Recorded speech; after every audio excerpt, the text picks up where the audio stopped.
নমস্কার। আমাদের ভারতবর্ষ যদিও এমন মানসিকতার দেশ নয়, তবে অনেকে কটাক্ষ করে বলছেন কল্পনায় যদি এমনটা হতো তাহলে তো খুবই ভালো হতো।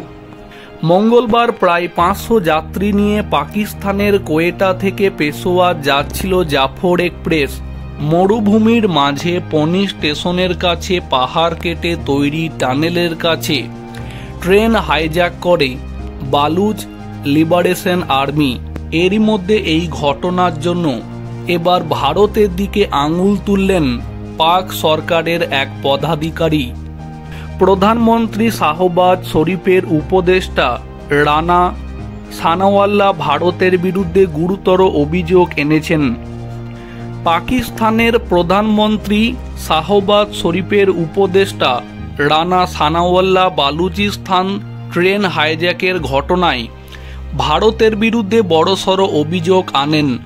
রানা সানাওয়াল্লাহর দাবি, এই হামলার পেছনে ভারতের হাত আছে। তিনি সংবাদ সংস্থা ডনকে সাক্ষাৎকার দিতে গিয়ে বলেন, আফগানিস্তানের ভেতর থেকে ভারত এই হামলার পরিচালনা করছে। ডনের সঞ্চালক তাকে জিজ্ঞাসা করেন, তাহরিক-ই-তালিবান পাকিস্তান এবং বালুচ বিদ্রোহীদের মধ্যে কোনো কি সম্পর্ক আছে? টিটিপি কি বালুচদের সমর্থন করে? তখন রানা সানাওয়াল্লাহ বলেন, এইসব ভারত করছে, এতে কোনো সন্দেহ নেই। বালুচ বিদ্রোহীরা আফগানিস্তানে নিরাপদ আশ্রয়ও পায়।